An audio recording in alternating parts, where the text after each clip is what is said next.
siapa? Orang Yahudi. Bukan untuk dunia aku berdoa. Jadi tidak perlu kamu iming-imingkan Yesus, kamu sama-samakan dengan sesembahannya orang Yahudi. Orang Yahudi, untuk pengetahuanmu kawan, tidak ada yang menyembah anak Maria. Tidak ada. Sebab dia itu manusia yang menurut orang Yahudi anak luar nikah, anak zina, sehingga ditulaklah dia. Bukan sebab dia Tuhan ditulak. Kamu memaksakan segala sesuatu menurutmu supaya kamu menjadi benar. Padahal saya tanya simpel, ada tertulis atau tidak ada? Kamu mengatakan Tuhan itu satu kewujudan, tiga pribadi. Di mana tertulis itu di Bible? Coba kamu tampilkan ayatnya supaya jangan kamu yang benar, biar Tuhan yang benar. Saya sudah bilang tadi, bila kamu mengatakan sesuatu yang tidak ada ayat tertulis di Bible, maka tidak perlu saya tanya diri kamu siapa. Jelas jawabannya, kamu bukan orang yang benar, melainkan orang yang sesat. Sebab itulah kamu bertanya yang tidak punya ayat. Maka saya jawab juga tidak punya ayat. Kalam, sifat, dan Allah itu adalah Allah satu-satunya. Sifat dan kalam ini adalah milik Allah. Itu tidak keluar dari Allah. Melalui kalam dan sifat ini menciptakan segala sesuatu. Tapi bila segala sesuatu itu tercipta menjadi manusia, misalnya, manusia itu tidak boleh dijadikan Allah. Sebab manusia itu selemah-lemah makhluk. Seperti yang sekarang sosok yang kamu sedang tuhankan, yang menyamakan pribadi dan kewujudan itu. Sehingga dia tersiksa, makan ikan goreng, diludah, ditinju, dibingkai di salib, telanjang, baru menjadi Tuhan. Kalau kamu bilang kamu memuliakan, seperti tadi kamu mengutarakan Injil Yohanes 16 ayat 26 itu. Yang memuliakan Yesus satu-satunya hanya Islam, Rasulullah. Wa ma qatalahu wa ma sulabuhu wa makin walakin subi'alakum. Nabi Isa tidak terbunuh dan tidak pula tersalib. Artinya tidak telanjang, tidak pula disunat, tidak pula dibingkai, terkutuk, disalib lalu menjadi Tuhan. Begitu, itulah mulianya Isa Al-Masih. Nah kamu, dia makan dulu, dikutuk dulu oleh Paulus, terkutuk dia yang tergantung di salib, baru kamu harus tahu dengan pasti bahwa dia telah menjadi Tuhan. Nah itu. Sekarang kawan, apa-apa yang kau hujah pun, tidak ada apa yang saya terima penekanan daripada kitab suci mengatakan Tuhan itu satu kewujud. Bentar.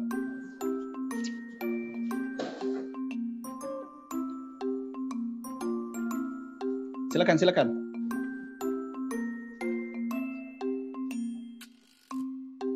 Oke. Iya, terima kasih pada Bang Hidayat. Okey, saya nak sebut sesuatu. Halo, saya nak sebut sesuatu, boleh tak? Bukankah kita nanti, telah tunggu dulu. Sabar. Bang Hidayat sudah bertanya tadi? Belum. Ya, silakan Bang Hidayat untuk pertanyaannya 1 menit. Oke. Kalau tadi pertanyaan saya, satu kewujudan, tiga pribadi itu di mana ayat di Bible, itu memang tidak ada. Tidak perlu dia jawab. Saya sudah tahu. Biar saya yang bantu dia jawab, memang tidak ada ayat itu. Sekarang dia mengutip tadi Injil Matius 28 ayat 19. Oleh karena itu, pergilah ke semua bangsa atau seluruh dunia, baptislah dalam nama Bapa, dalam nama Bapa, Anak, dan Roh Kudus. Sekarang Insan, saya mau tanya, siapa nama Bapa, siapa nama Anak, dan siapa nama Roh Kudus itu? Kau kasih tahu di sini, pakai ayat. Terima kasih.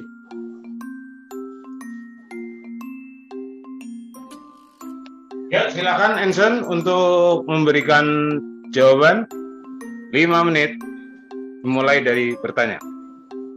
Mulai menjawab.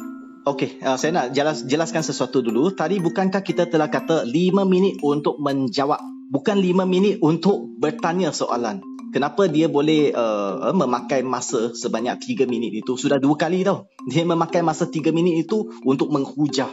Tak boleh. Awak hanya boleh memberi jawapan, penerangan tentang apa yang pesaing kamu bertanya. So seperti saya tidak membuat hujah dalam masa 5 minit. Stop. Timer stop dulu. Oke, begini Ensan. Dalam 5 menit itu yang pertama fokus untuk menjawab pertanyaan. Nah, apabila ada sisa waktu, misalkan menjawab sudah selama 3 menit, ada sisa waktu 2 menit, bisa untuk meng-counter apa yang telah diuraikan oleh lawan bicara. Misalkan Hansen ini ditanyakan sama Bang Hidayat, jawab dulu pertanyaannya, kemudian selama 5 menit. Apabila tersisa, silakan dimanfaatkan untuk mengcounter uraiannya Ali Hidayah. Okey, faham. Jadi itu nanti kalau dalam 5 menit itu ada pertanyaan, ternyata tidak habis waktunya dalam 5 menit itu, bisa dilanjutkan dengan 1 menit tadi, ya. Oke. Hansen kan sudah tadi saya persilahkan ketika di dalam 5 menit ada pertanyaan, ternyata pertanyaannya belum selesai, dilanjutkan dengan yang 1 menit tadi, ya. Jadi jangan diprotes. Saya sudah amati semua, ya. Oke, silakan jawab. Boleh buatkan masa dia reset 5 minit? 5 menit untuk Anda silakan kembalikan ke 5 menit begitu. Ya. Silakan Bang Ji, tidak apa-apa, kita kasih bonus ya. Silakan Hansen menjawab. Okey, so begini. Hidayah bertanya tentang di mana ayat suci itu menekan tentang nama Bapa, nama Yesus dan nama Roh Kudus kan? Okey. Nama Tuhan kita hanya ada satu Tuhan, iaitu Yod-Heh-Vah-Heh. Itu adalah nama yang disebut dalam Keluaran 3 ayat 14 ke 15. So Tuhan tu yang bernama Yod-Heh-Vah-Heh, sebab Yod-Heh-Vah-Heh itu adalah generik kepada nama. Seperti dalam Ulangan 6 ayat 4. Shema Israel, Yod-Heh-Vah-Heh Eloheinu Yod-Heh-Vah-Heh Echad. So dia jelas itu adalah nama dan banyak lagi. So dalam satu sudut lain, ya kita kata dalam nama itu, ya awak kena faham, bukan jelas-jelas bermaksud dia mesti nama seperti yang kamu sangkakan. Dia kadang-kadang boleh bermaksud seperti in the name of, in the authority of. Bermaksud seperti dalam otoritas, ya. Dalam nama dia, dalam otoritas itu bermaksudnya. Itu bermaksud dia punya makna. Seperti kita kata dalam nama demokrasi. Demokrasi itu bukan sesuatu nama kepada sesuatu benda kan. So dia kata dalam nama bermaksud dalam otoritas demokrasi. Itu maksudnya. So dia kata dalam nama Bapa, Anak dan Roh Kudus. Tuhan kita hanya satu. Namanya Yod-Heh-Vah-Heh. Yesus adalah sebagai anak. Dia adalah peribadi sebagai anak firman Tuhan itu. So itu penerangan saya. So kemudian saya nak sebut tentang apa yang Hidayah menjelaskan. Sampai 2 kali saya bertanya soalan pun dia tidak menjawab saya secara jelas. Bagaimana kalau satu kucing bermaksud kucing tunggal? Kalau lebih daripada satu kucing, boleh tak dikatakan kucing tunggal? Kalau tak boleh, kenapa Allah tambah sesuatu yang lebih daripada Allah, panggil kalam, tambah lagi sesuatu yang lebih daripada Allah, panggil sifat? Di sana telah 3 sesuatu. 3 sesuatu tu angka jamak. Jelas adalah angka jamak. Bagaimana bukan bentuk jamak? Kemudian saya nak jelaskan, dia kata bukan peribadi.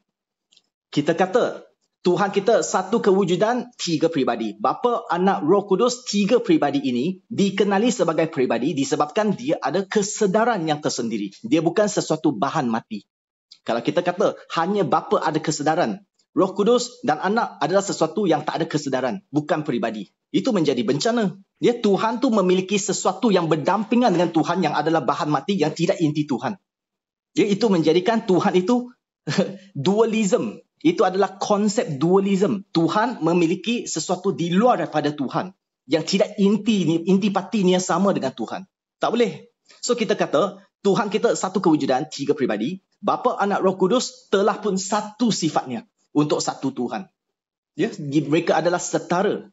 Setara seperti dalam analogi yang saya pernah beri, sebuah pohon atomnya, akar ke, ranting ke, daun ke, atomnya setara. Dia tak ada beza, tak ada 70% ini, 30% sana, tak ada. Dia setara 100%. So itulah penerangan kita kan. So kalau Hidayah dia sebut tentang Tuhan dia bukan peribadi, adakah Tuhan dia tu bahan mati? Tak boleh. Kalau dia kata Tuhan kamu satu peribadi saja, dia ada kesedaran. Maksudnya dia peribadi. Okey, dia satu peribadi. Tapi kalam, sifat bukan peribadi. Kalau bukan peribadi, Allah mempunyai masalah dalam isu menjelaskan dualism. Sebab dia memiliki sesuatu yang tidak satu inti dengannya, yang ada kesedaran. Kita manusia, saya punya sifat tidak dikenali sebagai peribadi. Sebab saya manusia makhluk yang terhad. Saya tidak boleh dimohonkan kepada Tuhan yang tidak terhingga. Tuhan ada ucapan tak serupa dengan kita, ada ucapan. Ucapan saya tidak berfungsi